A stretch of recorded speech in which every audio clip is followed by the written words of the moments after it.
Welcome to yoga class.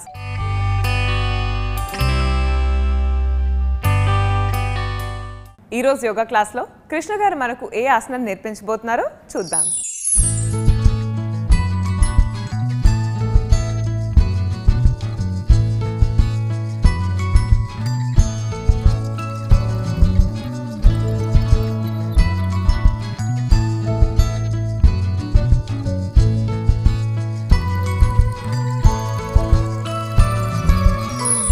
నమస్తే. ఈరోజు యోగా క్లాస్లో మనం చేసే ఆసనం పేరు బద్ధ బహిర్పాద పాద ఉత్తానాసనము. ఈ బద్ధ బహిర్పాద పాద ఉత్తానాసనము మనము ముందుగా చేసిన పాదోత్తాసనముకి ఒక వేరియేషన్ అన్నమాట. ఇలా మన యోగా ఒక్క ఆసనమే చేసి బోర్ కాకుండా వేరియేషన్స్ చేస్తూ వేరే వేరే అవయవాలపై ఫోకస్ తీసుకెళ్తూ మనము ఒక్క ఆసనాన్నే ఎన్నో విధాలుగా చేసుకోవచ్చు. అలా చేయడం వలన మనకు ఆసనం చేయడానికి బోర్ కూడా అవ్వదు. అలానే కొత్తగా వేరియేషన్స్ చేయడం వలన మన శరీర వేరే వేరే అవయవాలపై ఆ ఆసనం యొక్క ప్రభావం పడుతుంది. కాబట్టి మనకు అవి చాలా మంచిది. ఈరోజు చేసే బద్ధ బహిర్పాద పాదోత్తానాసనంలో ఎలాంటి వేరియేషన్ చేస్తామో ముందుగా చూద్దాము. దానికంటే ముందుగా మనము వార్మప్ చేద్దాము. వార్మప్ చేయడానికి మనము మన కాళ్ళని ఈ విధంగా సూటిగా చేద్దాము. కాళ్ళని సూటిగా చేసి కాళ్ళ వేళ్ళని ముందుకి వెనకాల వైపు చేయండి. ఈ విధంగా కాళ్ళని ముందుకి వెనకాలకి చేసి మీరు కాళ్ళని గుండ్రంగా తిప్పాలి. కాళ్ళని గుండ్రంగా తిప్పుతూ రివర్స్ ఆర్డర్లో కూడా మీ కాళ్ళని తిప్పండి. ఈ విధంగా మన కాళ్ళని తిప్పిన తర్వాత మనము షేక్ చేద్దాము. దాని తర్వాత కాళ్ళని దూరంగా చేయండి. కాళ్ళ వేళ్ళని మన వైపు లాగండి. చేతులని పైకి చేసి ఈ విధంగా తలని మోకాల వైపు తీసుకెళ్ళాలి. చేతులని పైకి చేసి శ్వాస తీసుకోండి. శ్వాస వదిలేస్తూ ఎడమ వైపు వంగాలి. శ్వాస తీసుకుంటూ పైకి రండి. శ్వాస వదిలేస్తూ కుడివైపు బెండ్ అవ్వండి. శ్వాస తీసుకుంటూ పైకి వచ్చేసి శ్వాస వదిలేస్తూ ఎడమవైపు ముందుకి వంగాలి. శ్వాస తీసుకుంటూ పైకి రండి. మళ్ళీ శ్వాస వదిలేస్తూ కుడివైపు బెండ్ అవ్వాలి. శ్వాస తీసుకుంటూ పైకి వచ్చేసి ఇంకోసారి శ్వాస వదిలేస్తూ ఎడమవైపు బెండ్ అవుతాము. ఈ విధంగా ఆసనాలు చేసిన తర్వాత మీ కాళ్ళ వేళ్ళని మీ వైపు లాగండి. లాగి వీపుని నిటారుగా చేయాలి. శ్వాస తీసుకుంటూ చేతులని ఈ విధంగా చేసి శ్వాస వదిలేస్తూ ఈ విధంగా ముందుకి వంగాలి. ముందుకి వంగుతూ తలని లోపలి వైపు చేసి మోచేతులు కిందికి తాకేలాగా ప్రయత్నించండి. భుజాలని దూరంగా చేసి తలని కిందికి చేయడం వలన రక్త ప్రసరణ తలలో ఎక్కువగా అవుతుంది. అయితే భుజాలని ఈ విధంగా చేయకుండా దూరంగా చేసి మీరు ముందుకి ఎంత వంగగలిగితే అంత మంచిది. ఇది ప్రిపరేషన్గా ఎందుకు చేస్తున్నాము? సాధారణంగా ఇలాంటి ఆసనాలు మనము ఆసనాలు చేసి లాస్ట్లో రిలాక్స్ చేయడానికి చేస్తాము. ఈరోజు ముందుగా చేయడానికి కారణం ఏంటంటే మనము ఇక్కడ ఎలాగైతే బెండ్ అవుతున్నామో ఈ బద్ధ బహిర్పాద పాదోత్తానాసనంలో ఇలానే నిలబడి బెండ్ అవుతాము. మీరు కూర్చొని బెండ్ అవ్వకపోతే నిలబడి బెండ్ ఎలా అవుతారు? కూర్చున్నప్పుడు మీ నడుములకి కాళ్ళకి చాలా సపోర్ట్ ఉంది. నిలబడినప్పుడు కేవలం పాదాలకి సపోర్ట్ ఉంటుంది. దీని తర్వాత పైకి వచ్చేసి మీరు ఈ విధంగా బయట నుంచి కాళ్ళని బంధించండి. ఇదే బహిర్పాద. దీని తర్వాత తలని కిందికి తీసుకొని రావాలి. కాళ్ళని మీ వైపు లాగుతూ తలని కిందికి తీసుకెళ్ళడానికి ప్రయత్నించండి. మోచేతులని బెండ్ చేయకుండా మీరు ఇది చేయలేరు. కాబట్టి మోచేతులని బయటి వైపు బెండ్ చేస్తూ వీలైనంతగా తలని భూమి వైపు తీసుకొని రావాలి.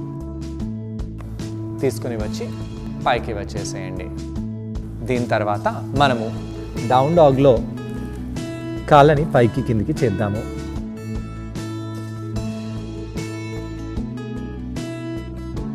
ఈ విధంగా కాళ్ళని దూరంగా చేసి మీరు నిలబడండి. శరీరాన్ని నిటారుగా చేయాలి. ఈ విధంగా నిటారుగా చేసి ముందుగా మనము పాదోత్తానాసనం చేద్దాము.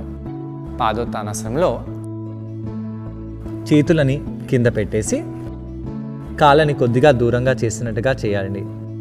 కాళ్ళని దూరంగా చేయమన్నామని మరీ ఇంత దూరంగా చేయకూడదు. ఇంత దూరంగా చేస్తే మీకు వచ్చే స్ట్రెచ్ అంతా పాడైపోతుంది. కాళ్ళని 4 ఫీట్ల అంత దూరంగా చేసి ఈ విధంగా తలని మ్యాట్కి తాకేలాగా ముందు వంగాలి. మొదటిసారి ముందుకి వంగినప్పుడు మీ తల మ్యాట్కి తాకపోవచ్చు, కానీ వంగుతూ వంగుతూ నెమ్మదిగా మీ తల మ్యాట్కి తాకుతుంది. ఈ విధంగా పాదోత్తానాసనం చేయండి. అలా చేయలేని వాళ్ళు కేవలం ఈ విధంగా పాదోత్తానాసనం చేయవచ్చు. ఇలా చేసి పైకి వచ్చేసి మళ్ళీ మనము నిలబడదాము. ఈరోజు చేసే బద్ధ హస్త బహిర్పాద పాదోత్తానాసనంలో మనము బిగినర్ స్టేజ్ చేద్దాము. బిగినర్ స్టేజ్ అంటే తల మొత్తం మ్యాట్పై తగలకుండా చేయడము. సాధారణంగా అందరి తల మ్యాట్పై తగలదు, కొంతమందితే తగులుతుంది. కాబట్టి మనము ఈరోజు అలాంటి వాళ్ళపై ఫోకస్ చేయకుండా సాధారణంగా ఉన్న లాంటి వాళ్ళపై ఫోకస్ చేసి తల పైనే పెట్టి ఆసనం చేద్దాము. ముందుకి వంగండి. ఎంత వీలైతే అంత ముందుకి వంగాలి. ఇలా ముందుకి వంగినప్పుడు బరువు కాళ్ళ వేళ్ళల్లో మడమలలో ఈక్వల్గా ఉండాలి. కాళ్ళ వేలు ప్యారలల్గా ఉండేలాగా చూసుకొని మీరు బహిర్పాద ఈ విధంగా కాళ్ళ బయట మీ చేతులని తీసుకెళ్ళి బొటన వేలుతో బంధించండి. అదేవిధంగా రెండో మోకాల్ని కూడా ఫోల్డ్ చేసి రెండో చేయిని కాలు దగ్గర పెట్టేసి తలని కిందికి తీసుకెళ్ళడానికి ప్రయత్నించాలి. నడుముని ముందుకు చేద్దాము. ముందుకు చేస్తూ ఈ విధంగా మోచేతులని బెండ్ చేయాలి. మోచేతుల్ని ఒకవేళ బెండ్ చేయకపోతే మనము ఎక్కువగా కిందికి వెళ్ళలేము, వీపు నిటారుగా అవ్వదు. కాళ్ళ వేలని కొద్దిగా లోపలికి చేసి మీరు మోచేతులని ఇంకొద్దిగా బెండ్ చేయడం వలన ఎలాంటి లాభం కలుగుతుంది. ఇలా ఎందుకు చేయాలి? ముందే చేసిన ఆసనం ఎందుకు చేయకూడదు? ఇలా మీరు ఎప్పుడైతే ముందుకి వంగుతారో అప్పుడు వీపులో ఉన్న కండరాలన్నీ ఫ్రీగా అయిపోతాయి. అలానే ఛాతీ కూడా విశాలంగా అవుతుంది. ఛాతీ విశాలంగా అయ్యి ఏం చేస్తాము? ఛాతీ విశాలంగా అవ్వడం అంటే మీ ఛాతీ పెరిగిపోవడం కాదు, ఛాతీలో ఉన్న ఊపిరితిత్తులు విశాలంగా అయ్యే కెపాసిటీ పెరుగుతుంది. అంటే మీరు శ్వాస తీసుకున్నప్పుడు దీర్ఘంగా శ్వాస తీసుకోగలుగుతారు. కొన్ని శ్వాసలు తీసుకొని మీరు ఎక్కువ సమయం పాటు ఆ శ్వాసని ఉపయోగించుకోగలుగుతారు. అలానే వీపు వెనకాల ఉన్న కండరాలు ఇలా చేస్తే ఏం లాభము? ఇలా చేయడం వలన వీపులో వంపు అనేది కలగదు. వీపులో వంపు వస్తూ వస్తూ మనము ఏజ్ అయిన కొద్దీ వీపులో వంపు సామాన్యంగా వచ్చేస్తుంది. అలా రాకుండా వీపు నిటారుగా ఉంటుంది. కాబట్టి ఈ ఆసనము మనకు చాలా మంచిది. ఈ విధంగా మీరు ఎప్పుడైతే తల కింద తీసుకెళ్తారో అప్పుడు కళ్ళు మూసుకోకూడదు. ఎందుకంటే బద్ధ హస్తలో ఉన్నారు కాబట్టి మీరు కళ్ళు మూసుకున్నట్టు అయితే కింద పడిపోయే ఛాన్స్ ఉంటుంది. అందు గురించి కళ్ళు తెరిసే మీరు ఈ ఆసనం చేయండి. మీరు తలని నాభి కంటే కింద పెడుతున్నాం కాబట్టి తలలో రక్త ప్రసరణ అనేది బాగా జరుగుతుంది. రిలాక్సేషన్కి ఇది చాలా మంచిది. స్ట్రెస్ ఒత్తిడికి కూడా ఈ ఆసనం చాలా మంచిది. అదేవిధంగా తలలో బ్లడ్ ఫ్లో ఎక్కువయ్యి మన ఫేస్లో కాంతి గ్లో అనేది కూడా వస్తుంది. ఈ ఆసనం చేసిన తర్వాత మనము ఈ విధంగా చేతులని బంధించి ముందుకి వెనకాలకి చేసి చేతులపై పడిన ప్రభావాన్ని తగ్గించుకోవచ్చు. అదేవిధంగా కింద కూర్చొని వజ్రాసనంలో కూర్చున్నట్టు అయితే మీ కాళ్ళల్లో పడిన స్ట్రెచ్ కూడా రిలాక్సేషన్గా మారుతుంది. యోగా పద్ధతిలో మనము కండరాలని స్ట్రెచ్లో కొద్ది సమయం పాటు పెట్టి మళ్ళీ ఆ కండరంపై కొద్ది సమయం పాటు ప్రెషర్ పెడతాము. అలా పెట్టడం వలన కండరాలు చాలా ఫ్లెక్సిబుల్గా, గట్టిగా, బలంగా, దృఢంగా తయారవుతాయి. దీని తర్వాత మోకాళ్ళని దూరంగా చేసి మళ్ళీ మనము ఈ విధంగా అరిచేతులని ఆకాశం వైపు పెట్టి రిలాక్స్ అవుదాము. ఈ ఆసనాన్ని ట్రై చేయడానికి నేను కూడా జాయిన్ అవబోతున్నాను. నన్ను కృష్ణ గారిని చూసి ఈ ఆసనాన్ని మీరు కూడా ట్రై చేయండి. నమస్తే. ఈరోజు యోగా క్లాస్లో మనము బద్ధ బహిర్పాద పాదోత్తానాసనం గురించి తెలుసుకుందాము. ఇంతకుముందు మనము పాదోత్తానాసనము చేశాము. ఈ బహిర్పాద బద్ధ పాదోత్తానాసనము ఎలా చేయాలో ఈరోజు మనము తెలుసుకుందాము. ముందుగా దానికి మనము వార్మప్ చేద్దాము. మీరు నెమ్మదిగా కాళ్ళని సూటిగా చేసి కూర్చోండి. కాళ్ళని సూటిగా చేసి కూర్చున్నప్పుడు కాళ్ళ వేలని ముందు వైపు మన వైపు చేస్తూ ఉండాలి. ఈ విధంగా కాళ్ళ వేలని ముందుకి మన వైపు చేస్తూ మనము వార్మప్ చేసుకోవాలి. వార్మప్ చేసి కాళ్ళ కండరాలని ఫ్రీగా చేసుకోవాలి. ఈ విధంగా కొంత సమయం పాటు మీరు కాళ్ళని ఫ్రీగా చేసుకొని కుడి కాళ్ళని కుడివైపు, ఎడమ కాళ్ళని ఎడమవైపు చేసి కూర్చోండి. కాళ్ళ వేలని మీ వైపు లాగి కూర్చోవాలి. శ్వాస తీసుకోండి, శ్వాస వదిలేయండి. ఈ విధంగా కాళ్ళని పట్టుకొని మీరు స్థిమితంగా కూర్చునేలాగా ప్రయత్నించండి. ఇప్పుడు నడుముని కుడివైపు చేసి చేతులని పైకి చేసి చేతులని పాదం చెరో వైపు పెట్టి మోకాళ్ళని కాలుకి తాకేలాగా ప్రయత్నించండి. శ్వాస తీసుకుంటూ పైకి రండి. శ్వాస వదిలేస్తూ కింది వైపు వంగాలి.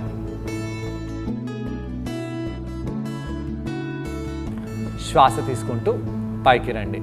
శ్వాస వదిలేస్తూ కింది వైపు వంగాలి. శ్వాస తీసుకుంటూ పైకి వచ్చేసి శ్వాస వదిలేస్తూ ఎడమవైపు బెండ్ అవ్వండి. ఈ ఆసనం చేసేటప్పుడు కాళ్ళ వేళ్ళని ఈ విధంగా ఫ్లెక్స్ చేసి పెట్టాలి. రెండు కాళ్ళ వెనకాల భాగంలో స్ట్రెచ్ గట్టిగా పడేలాగా చేస్తూ ఈ ఆసనము మనము కొన్నిసార్లు చేయాలి. దాని తర్వాత చేతులని ఈ విధంగా మీ నడుము మధ్య ప్రాంతంలో పెట్టండి. ఎడమ చేతితో కుడి కాల్ని పట్టుకునేలాగా ప్రయత్నించాలి. కుడి చేతితో ఎడమ కాల్ని పట్టుకోండి. వీపులో స్ట్రెచ్ వచ్చేలాగా తలని మోకాల వైపు తీసుకెళ్తూ మీరు ఈ విధంగా ట్విస్ట్ చేస్తూ ఫార్వర్డ్ బెండ్లో వెళ్ళండి. దాని తర్వాత నెమ్మదిగా కాళ్ళని దగ్గరికి తెచ్చేసి కొంత సమయం పాటు బద్ధకోణాసనం చేద్దాము. దీంతో తొడ ప్రాంతాలు ఫ్రీగా అయిపోతాయి. దాని తర్వాత మనము అధోముఖ శ్వానాసనంలో వెళ్ళండి. అధోముఖ శ్వానాసనంలో కాళ్ళని పైకి కిందికి చేసి కాళ్ళ కండరాలు ఫ్రీగా చేసుకోవాలి. కుడి కాళ్ళని ముందుకు తీసుకొని వచ్చేసి లేదా ఎడమ కాళ్ళని ముందుకు తీసుకొని వచ్చేసి నెమ్మదిగా మీరు పైకి వచ్చేసి నిలబడండి. పాదాలని ఈ విధంగా ప్యారలల్గా తీసుకొని రావాలి. ప్యారలల్గా తీసుకొని వచ్చినప్పుడు మీ మడమలు ఇంకొద్దిగా బయటికి చేసి మీ వేళ్ళని లోపలికి చేయండి. నడుముని పట్టుకోండి. హాఫ్ ముందుకి వంగండి. ఈ విధంగా ముందుకి వంగి కొంత సమయం పాటు అక్కడ ఉండాలి. మీ పాదాలలో ఎలాంటి స్ట్రెచ్ని అనుభవిస్తున్నారో గమనిస్తూ కొంత సమయం పాటు ఇక్కడ ఉండాలి. వీలైనంతగా మీరు కిందకు వంగి చేతులని మ్యాట్పై పెట్టడానికి ప్రయత్నించండి. చేతులని మీ భుజాల కంటే ఎక్కువ డిస్టెన్స్లో దూరంగా తీసుకొని వెళ్ళి తలని మీ కాళ్ళ వైపు తీసుకొని వెళ్ళాలి. వెయిట్ మొత్తము మీ నడుము ప్రాంతము స్టెబిలైజ్ చేస్తూ కాళ్ళ మడమలపై పడకుండా మీ పాదం యొక్క ముందు భాగము వెనకాల భాగంపై సమానంగా పడేలాగా తెచ్చి మీరు స్ట్రెచ్ని చేయాలి. దానికి మీరు చేతులని కొద్దిగా బెండ్ చేసి దూరంగా చేసి నడుము ప్రాంతాన్ని ముందుకు తీసుకొని రండి. ఆ విధంగా నడుము ప్రాంతాన్ని ముందుకు తెస్తూ మీరు స్ట్రెచ్ చేయవచ్చు. చేసి నెమ్మదిగా పైకి వచ్చేసేయండి. ఈ విధంగా కొంత సమయం పాటు మీరు స్ట్రెచ్ చేసిన తర్వాత కావాలంటే 2 చేతులని కుడివైపు ఇలా బెండ్ చేసి మోకాల్ని కుడివైపు చేద్దాము. తలని మోకాల వైపు చేద్దాము. అదేవిధంగా ఎడమ కాలు వైపు కూడా చేసి కొద్దిగా ట్విస్ట్ చేయండి. ఇలా చేయడం వలన కాలు వెనకాల భాగాలలో స్ట్రెచ్ అనేది ఎక్కువగా పడుతుంది. దాని తర్వాత మీరు పాదాలని కొద్దిగా దూరంగా చేసి శ్వాస తీసుకుంటూ ఈ పాదోత్తానాసనంలో రండి. వీలైనంతగా కాళ్ళని సూటిగా పెట్టాలి. దాని తర్వాత తల మ్యాట్కి తగిలేలాగా కిందికి తీసుకొని రావాలి. కుడి చేయితో కుడి కాలు మడమ, ఎడమ చేయితో ఎడమ కాలు మడమని పట్టుకోవడానికి ప్రయత్నించండి. ప్రయత్నిస్తూ మీ పృష్ఠభాగాన్ని ముందుకు తెస్తూ తల మ్యాట్కి తగిలేలాగా ప్రయత్నించాలి. ఈ విధంగా కొంత సమయం పాటు మనము ఉండి పైకి రావాలి. ఇప్పుడు బద్ధహస్త బహిర్పాద. బహిర్పాద అంటే పాదం యొక్క బయటి భాగం. ఇక్కడ చేతిని మనము పాదం కింద పెట్టి బంధించాలి. ఇలా బొటన వేలుని పైన పెట్టి కింద 4 వేళ్ళని పెట్టాలి. అదేవిధంగా రెండో చేయిని కూడా అరికాలు కింద తీసుకొని వెళ్ళి బంధించండి. దాని తర్వాత తలని కింది వైపు తీసుకొని రావాలి. అయితే ఇక్కడ గమనించాల్సిన ముఖ్య విషయం ఏమంటే మీరు తలని ముందుకు తీసుకొని వచ్చినప్పుడు కాళ్ళల్లో ప్రభావం స్ట్రెచ్ అనేది చాలా గట్టిగా పడుతుంది. కాబట్టి ఇక్కడ మీ మోచేతులని ఈ విధంగా ఫోల్డ్ చేయండి. మోచేతులని ఈ విధంగా ఫోల్డ్ చేస్తూ తల మ్యాట్కి తగిలేలాగా చూడాలి. కాళ్ళు తల మ్యాట్కి తగలకపోతే కూడా పర్వాలేదు. మోచేతులు ఈ విధంగా బెండ్ చేస్తూ మీరు ఈ బద్ధహస్త బహిర్పాద పాదోత్తానాసనము చేయవచ్చు. ఈ పాదోత్తానాసనంలో తల మ్యాట్కి తగలాలని మనము ప్రయత్నించాలి. తలలో రక్త ప్రసరణ బాగా జరుగుతుంది. అందుగురించి ఈ ఆసనము మనకు చాలా మంచిది. ఒత్తిడిని తగ్గించడానికి ఈ ఆసనము చాలా మంచిది. అదేవిధంగా ఫేస్లో గ్లో అనేది కూడా వస్తుంది. టెన్షన్ అనేది తగ్గుతుంది. ఈ విధంగా 1 నిమిషం నుంచి 3 నిమిషాల వరకు ఈ ఆసనము మీరు బ్రేక్ తీసుకుంటూ చేసుకోవచ్చు. దాని తర్వాత మళ్ళీ మీ చేతులని దగ్గరగా తీసుకొని రండి. పాదాలని కూడా దగ్గరగా తీసుకొని రండి. పాదాలని దూరంగా తీసుకొని వెళ్ళమన్నామని ఆసనం చేసేటప్పుడు తలని కిందికి తీసుకొని రమ్మందామని కాళ్ళని ఈ విధంగా దూరంగా తీసుకొని వెళ్ళి తల కింద పెట్టకూడదు. ఇలా మీరు ఆసనం చేయడం వలన మీకు ఏమీ లాభం అనేది లభించదు. పాదాలు సూటిగా ఉండాలి, నడుము సూటిగా ఉండాలి.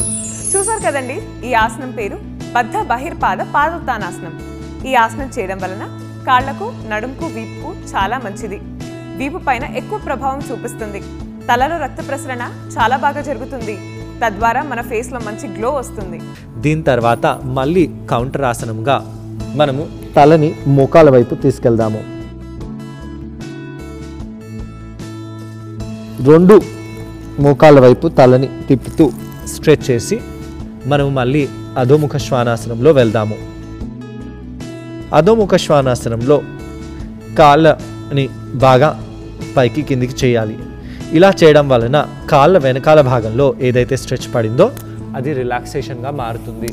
దాని తర్వాత మోకాలని కింద పెట్టేసి మనము కొంత సమయం పాటు ఈ వజ్రాసనంలో తలని కిందికి తీసుకొచ్చి బాలాసనం చేద్దాము. ఇలా కౌంటర్ చేయడం వలన కాళ్ళు, నడుము, వీపు భాగం బాగా రిలాక్స్ అయిపోతాయి. శరీరానికి మంచి రిలాక్సేషన్ లభిస్తుంది. ఈరోజు యోగా క్లాస్లో కృష్ణ గారిని మనం అడగబోయే క్వశ్చన్ ఏంటంటే, ఈ ఆసనం చేసేటప్పుడు మనం ఎటువంటి జాగ్రత్తలు పాటించాలి? ఈ ప్రశ్నకు సమాధానం కృష్ణ గారిని అడిగి తెలుసుకుందాం. బద్ధహస్త బహిర్పాద పాదోత్తానాసనంలో మనం ఎలాంటి జాగ్రత్తలు తీసుకుంటే మంచిది? ఈ ఆసనం చేసేటప్పుడు మనం చేతుల్ని కాళ్ళ కింద పెడతాం కాబట్టి చేతులు ప్రెస్ చేయాలి, కానీ బరువు అంతా చేతులపై పెట్టేస్తే మీ చేతులు నొప్పిలేసి మీరు ఆసనం నుంచి బయటికి తొందరగా వచ్చే అవకాశాలు ఉన్నాయి. అలా మీ బ్యాలెన్స్ అనేది తప్పిపోతుంది. అదేవిధంగా కాళ్ళు మడమలపై వేళ్ళపై మీ వెయిట్ ఈక్వల్గా పెట్టాలి. అలా ఈక్వల్గా పెట్టకపోతే కూడా మీరు ముందు పడిపోయి మీరు తలని గాయం చేసుకునే అవకాశాలు ఉన్నాయి. అలా చేయకుండా మీరు నెమ్మదిగా బెండ్ అవ్వాలి. మూడోది, తలలో రక్త ప్రసరణ ఎక్కువగా అవుతుంది కాబట్టి ఈరోజు ఈ ఆసనంలో కళ్ళు మూయకుండా ఉండండి. కళ్ళు మూసినట్టు అయితే మీరు చాలా జాగ్రత్తగా ఉండాలి. ఈ విధంగా మీరు సావధానాలు చేస్తూ సావధానంగా ఉంటూ ఇవన్నీ పాటిస్తూ ఈ ఆసనం చేసి మంచి లాభాలని పొందగలుగుతారు. చూసారు కదండి ఇవాళ యోగా క్లాస్లో బద్ధ బహిర్పాద పాదోత్తానాసనం. ఈ ఆసనాన్ని మీరు కూడా ట్రై చేసి దీనివల్ల వచ్చే బెనిఫిట్స్ మీరు కూడా పొందండి. తిరిగి రేపటి యోగా క్లాస్లో మరొక ఆసనంతో మరికొన్ని బెనిఫిట్స్తో మళ్ళీ కలుసుకుందాం. అంతవరకు టేక్ కేర్, బాయ్.